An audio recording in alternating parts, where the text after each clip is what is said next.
Bonjour à tous, j'espère que vous allez bien. Pour cette nouvelle vidéo, on va aborder donc le choix de la fédération.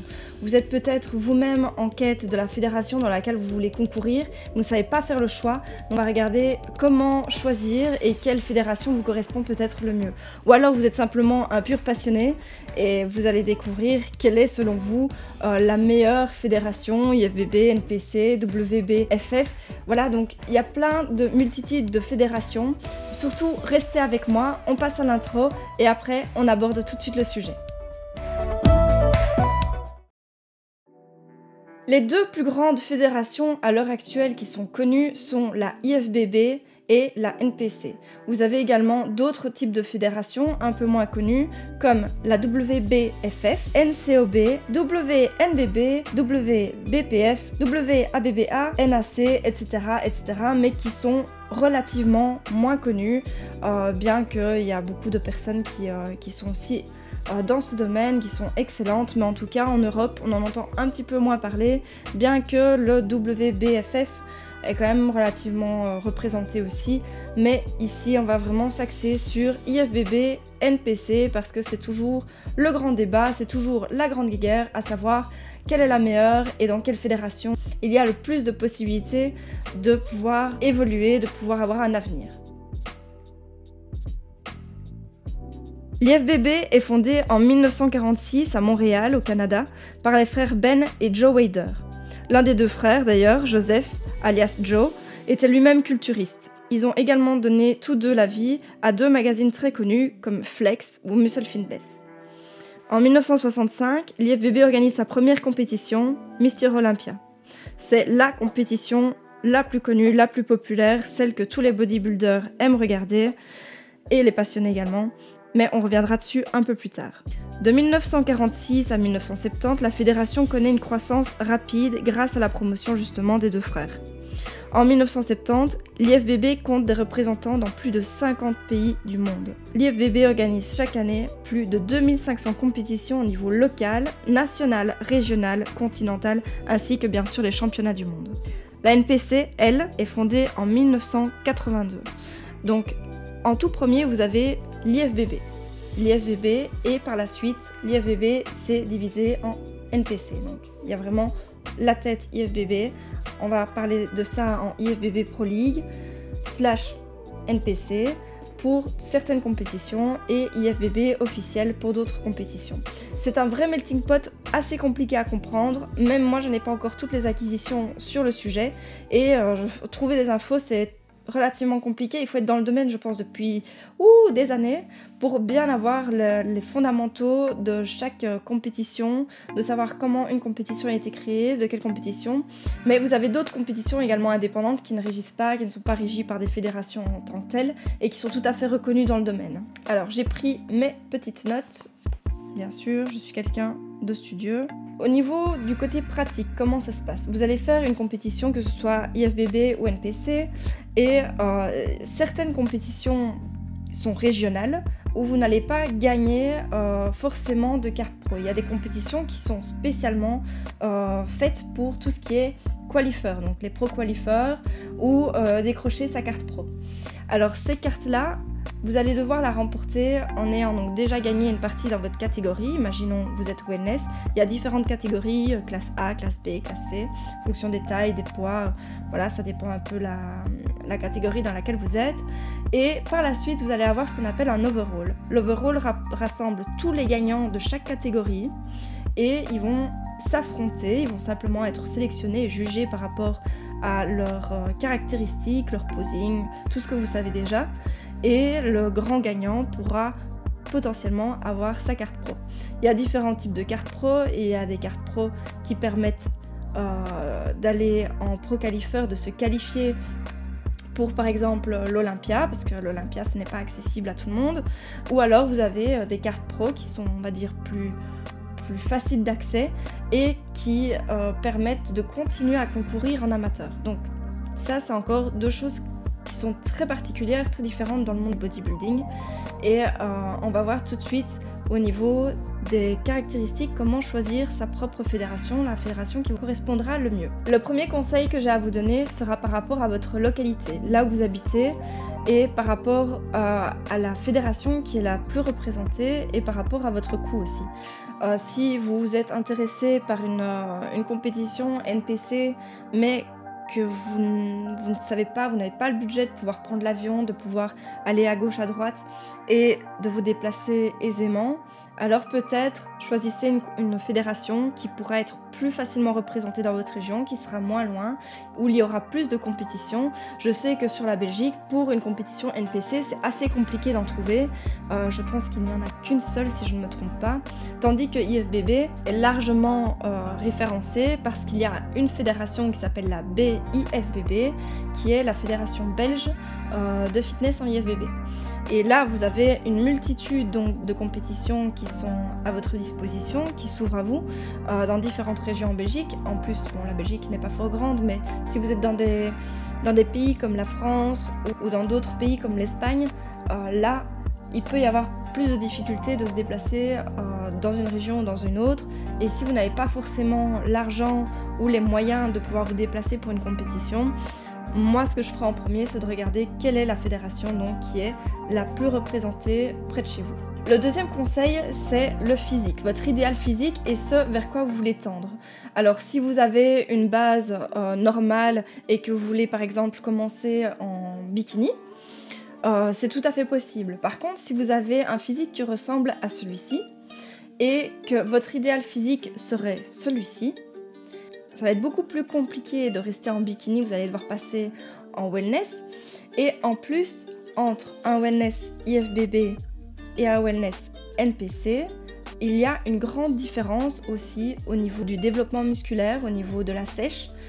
On n'aura pas les mêmes caractéristiques et en plus, en fonction des pays, il y aura encore une différence de caractéristiques. Alors ça ne veut pas dire que c'est impossible, ça veut juste dire qu'il faut savoir vers quoi vous allez.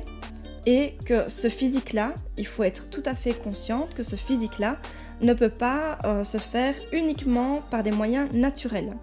Il y a rien à faire, du dopage dans le bodybuilding, je pense que c'est assez réputé, mais tous les bodybuilders, ou en tout cas toutes les athlètes féminines, ne sont pas forcément sous dopage.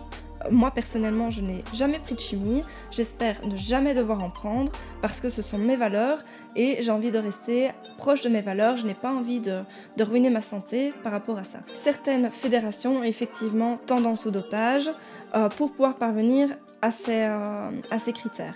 Maintenant, si vous n'avez pas une grande idée de ce que vous voulez faire au niveau justement de la catégorie, peut-être tester, construisez votre profil musculaire, essayez de vous construire au niveau musculaire, de faire une première sèche et de voir génétiquement comment votre morphologie est adaptée et comment votre physique sera adapté par rapport à une catégorie, sans vous fixer une catégorie en tête. C'est tout à fait possible que votre corps ne corresponde pas à ce que vous voulez à la base, ou bien vous faites tout pour le changer, mais les moyens que vous allez devoir y mettre peuvent être contraignants ou peuvent être compliqués, voire coûteux ou même mauvais pour votre santé, ou alors vous vous satisfaisez de ce que vous avez et vous passez dans la catégorie qui correspond vraiment à votre morphologie. Troisième conseil que j'aurais à vous donner, c'est vraiment savoir quel avenir vous voulez avoir. Vous avez fait vos premières compétitions, mais vous voulez progresser.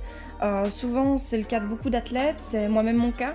Alors, il va falloir vous poser justement la question de quelle direction j'ai envie de prendre. Si vous voulez faire, ou en tout cas tenter de faire un Mister Olympia, donc il vous faudra concourir en NPC parce que c'est via la fédération NPC que vous pourrez tenter de vous qualifier en IFBB Pro League /NPC et tenter d'avoir une qualification pour l'Olympia. Dans ce cas-là, comme je vous ai expliqué un peu plus tôt, vous allez devoir gagner dans votre catégorie, faire un overall et essayer de décrocher donc cette carte pro qualifieur au niveau de l'overall. Ça demande beaucoup de préparation, beaucoup de mental.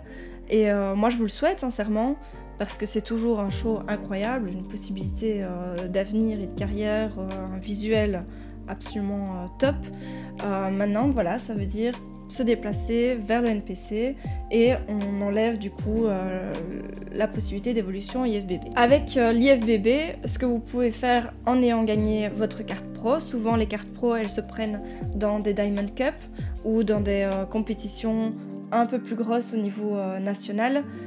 Bien que national, moi j'ai rarement vu des cartes pro, donc c'est vraiment plus au niveau des Diamond Cup.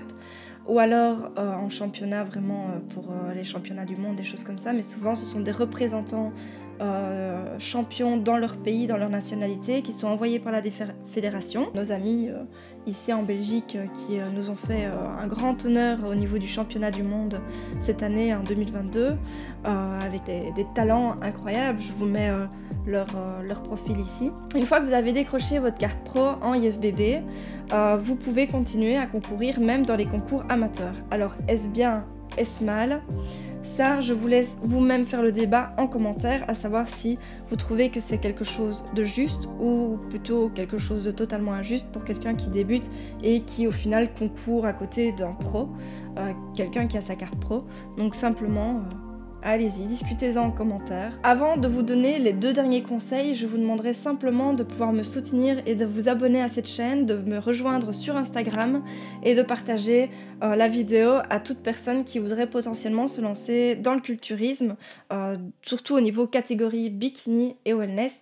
Ce pourquoi je fais ces vidéos et partager ma passion. Simplement, likez, abonnez-vous et vous pouvez également m'envoyer un message.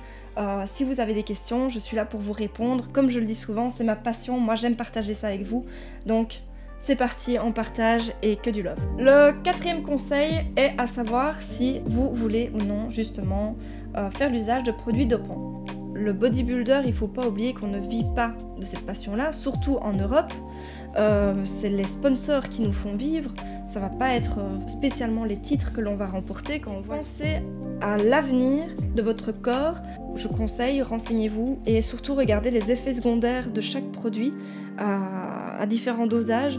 Faites attention si vous vous lancez, de ne pas vous lancer de façon inconsciente et de ne pas savoir quels sont les effets sur votre corps. Par la suite, je voudrais juste donner mon avis par rapport à ça. Après, de nouveau, c'est un débat que j'ouvre dans les commentaires. Pour moi, le fait d'être dopé n'enlève rien à la performance de chaque athlète. C'est-à-dire qu'il n'y a pas à juste prendre des produits et s'asseoir dans le fauteuil. Non, il y a quand même une discipline alimentaire, il y a une discipline d'aller au sport tous les jours, de faire tous les jours son cardio. Donc pour moi, ça n'enlève rien à la discipline, absolument pas. Donc il y a justement des listes très strictes et des réglementations strictes sur les sites. Donc je vous invite à aller voir par vous-même et découvrir quelles sont les choses que vous pouvez faire, que vous ne pouvez pas faire et quel est votre état d'esprit et votre mentalité pour l'avenir, à savoir votre santé, quelle est l'importance que vous mettez à votre santé avant de pouvoir concourir. Et le conseil numéro 5, écoutez vos envies. Vous pouvez très bien commencer en NPC et vous dire finalement en fait c'est pas la fédération qui me correspond et finir en IFBB, ou inversement, commencer en IFBB et vous dire moi j'ai une perspective d'avenir, je veux aller là, j'aime les scènes là, j'aime le posing là, donc je vais me diriger vers le NPC. Il n'y a pas de... Mis à part le fait que vous allez potentiellement être banni pendant 1 an dans une fédération ou devoir payer un peu plus cher votre licence dans la fédération, que vous voulez choisir par rapport à l'autre, parce que oui, il y a un changement de budget si vous passez d'une fédération à une autre, vu qu'elles sont un peu rivales. C'est quelque chose qui est tout à fait possible quand même de faire, il y en a beaucoup qui le font. Écoutez juste vos envies, il n'y a rien de mal à ça, ça permet justement de se challenger et c'est la beauté de ce sport, la beauté de comment on veut évoluer, de pouvoir se challenger et de faire plus de scènes, d'essayer d'autres choses. Et simplement de profiter et de vous faire plaisir. Donc j'espère que cette vidéo vous aura aidé. Alors savoir si FBB est la meilleure ou NPC est la meilleure, ça je vous laisse simplement en discuter vous-même ou bien simplement me dire dans la barre commentaire quelle est votre fédération de prédilection, ce que vous préférez et pourquoi. J'aime également avoir votre avis sur le retour des fédérations, à savoir quelle fédération vous correspond vous le plus. Et n'hésitez pas simplement à de nouveau liker, aimer et on se retrouve bientôt pour une nouvelle vidéo. Je vous dis une bonne semaine, un bon mois, une très bonne journée à vous. Ciao!